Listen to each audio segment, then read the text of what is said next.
What's going on, y'all? Tim here. What's going on, y'all? Tim here. Got a 2004 GMC Denali. I am going to change the rear brakes. They're outshot. Need to fix the suspension on this thing.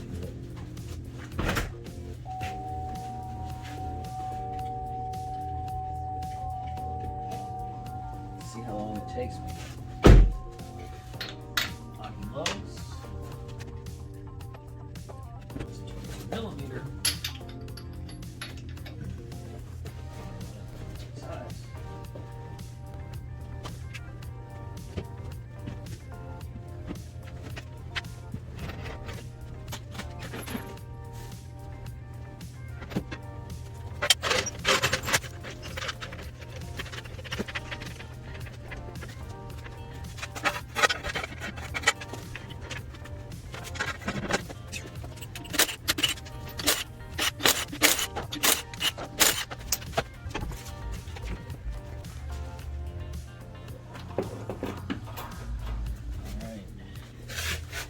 See, pad is down to nothing,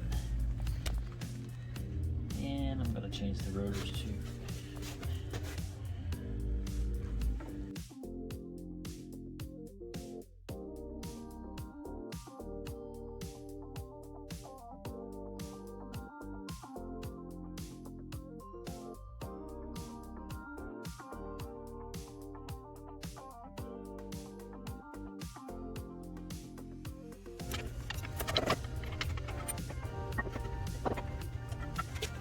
Let's see.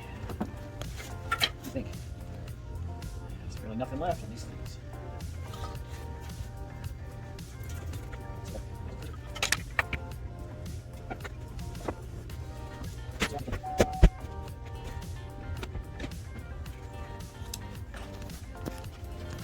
So, if you're gonna push the pistons in, you want to find your brake reservoir, take the cap off. You see this one's about right here, pretty high. So when I push those pistons in, you're going to want to make room. Got to make room for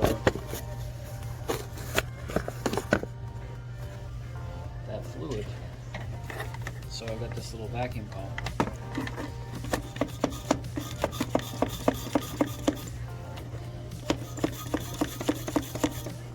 Fluid's pretty nice.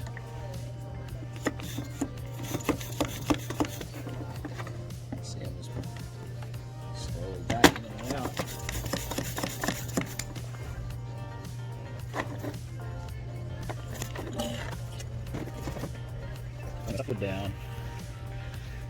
That way when I push the calipers in, the fluid has somewhere to go. Or it will overflow. It'll just overflow the master cylinder reservoir. It's a big old mess. So get this plugged up.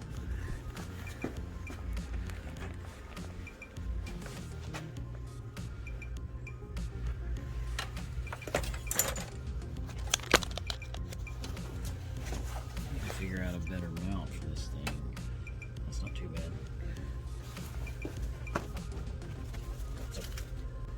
Little trick.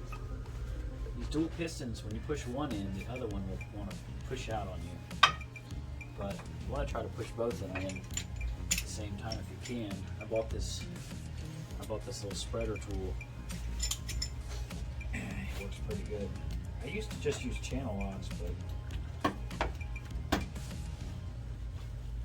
makes it much easier.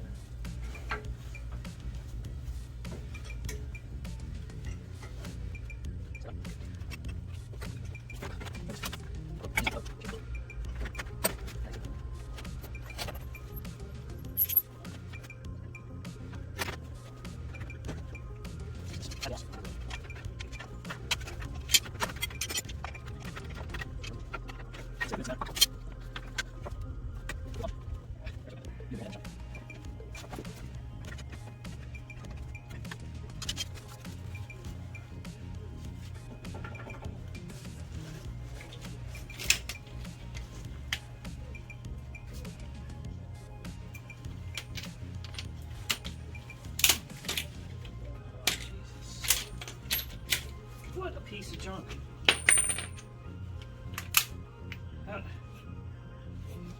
This is the worst. Look at that. It's terrible. Gearhead, that's the worst. I've never seen anything break like that. It's not even that cold. It's about 50 degrees. Shop.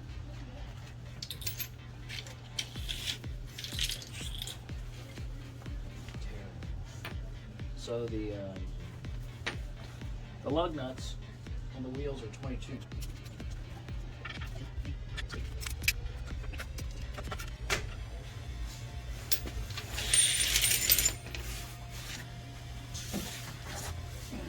Strong Harbor Freight Jackson.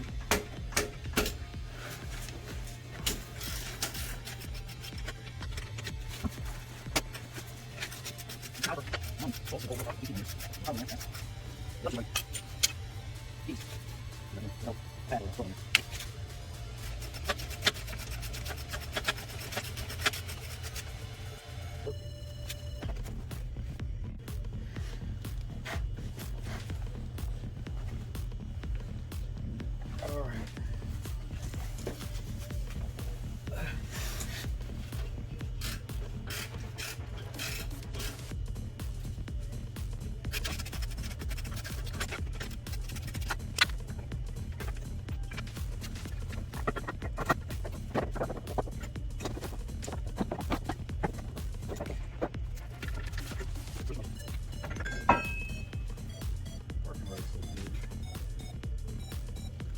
The reason why I'm changing these is because they're warped.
Rubbing surfaces.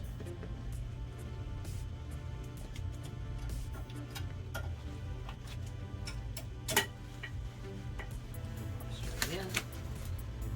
Over this. Just where it rubs.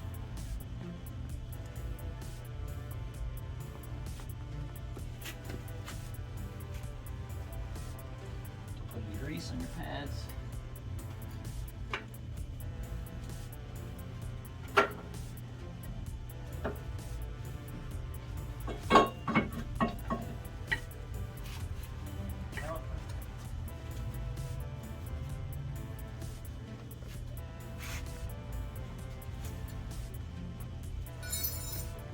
Top ones.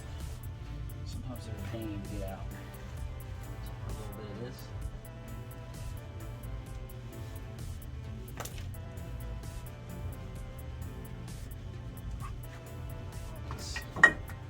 Surfaces.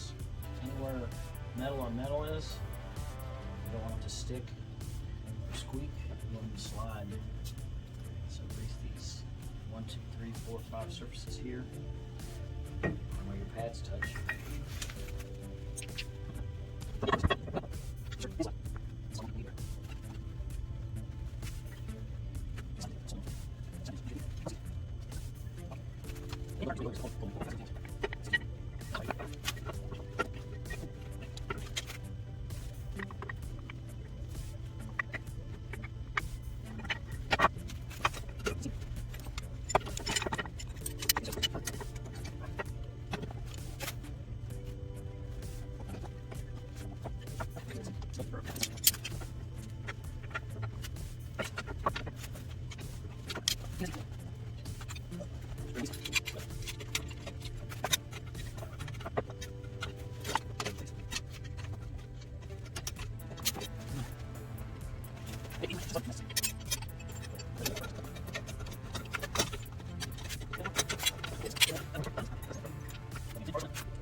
Old brake pads.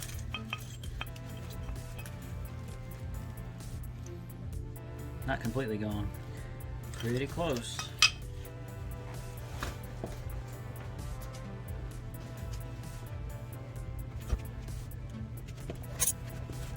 I was talking about earlier, these two pins right here hold the caliper on. These are 12 millimeters. When you turn to 12, this inner part will turn. So you have to hold this with a wrench. I think it's 18. You can use a pair of pliers, because once you break it loose, it'll be pretty loose. And then of course in here, you can see right here, that's 18 millimeter. That holds this big bracket on right here. And then there's another 18 right here. And they're on there pretty good. And I would torque them to at least 100 foot-pounds when you put them back on. But anyway, I greased the slides, the upper and the lower, and all the contact points. And you can see right now the caliper is going to be a little loose. So when I pump the brakes, it's going to expand where I pushed them out, and then it'll be snug again. The idea is just to always put some anti-seize on it. And you always want to make sure that this inner surface, the hub right here, is clean. Get your wire brush. You don't want anything, of course this is a new rotor it's going to be sitting against, but you want to make sure that it's sitting flush, not held up on any dirt, trash. So this is anti-seize. Don't get this stuff on you, it'll be everywhere. Just put a little dab on each one. It should be good.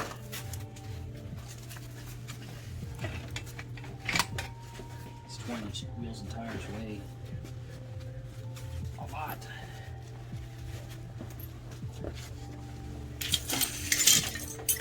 Really got enough room.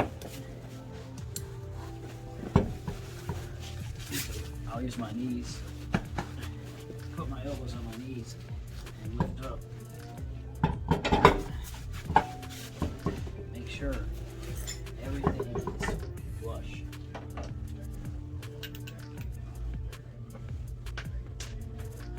So I like to start all my lug nuts by hand.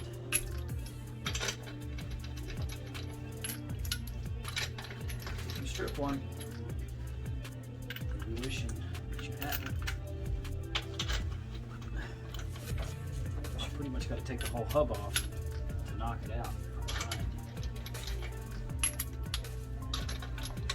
Now they're all started on there. The old trusty Milwaukee half-inch, 1,400 foot-pounds. Now it's got 3 adjustments. If I leave it on 1, it gives me about 100 foot-pounds. 2 is more than 100 foot-pounds. For cars, I usually use 1, but for this truck, I'll use 2. So run them in easy, and you'll see the acorn will lift. It'll lift, it'll center the hole. So you want these to be centered. So they're nice and easy until everything's centered.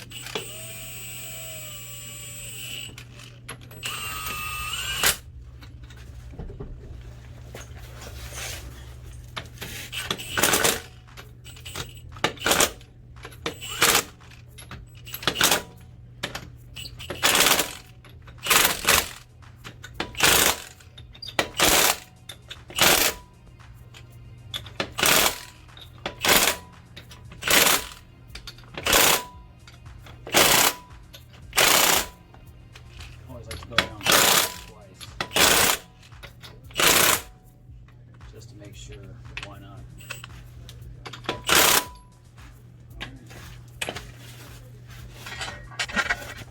Use a torque wrench and recheck to whatever the specs are. Probably I would say at least 120 or 140 pounds for this size lug nut on a little wheel.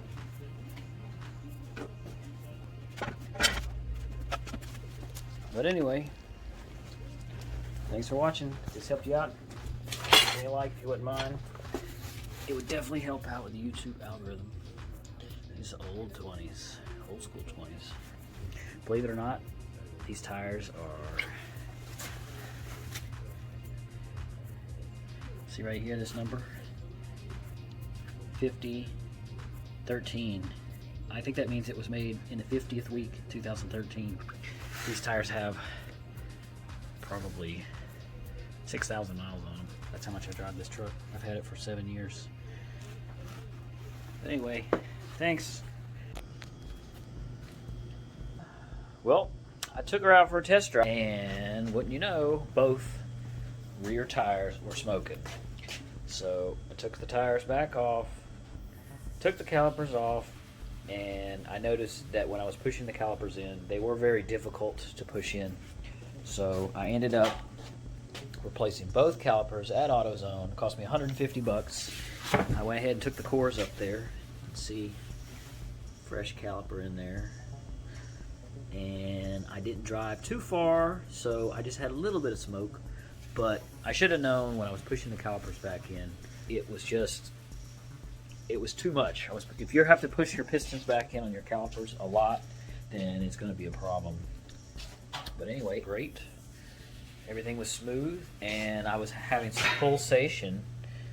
So I changed the rotors and the brake pads, so the pulsation is gone. I changed the fronts initially on this truck, and I've had the truck for 7 or 8 years, and you know, I don't drive it that much, but I put drilled and slotted on the front. It's kind of an upgrade because it's sort of my light duty tow vehicle, and it didn't fix the pulsation, so henceforth it was the back, and now it's perfectly smooth.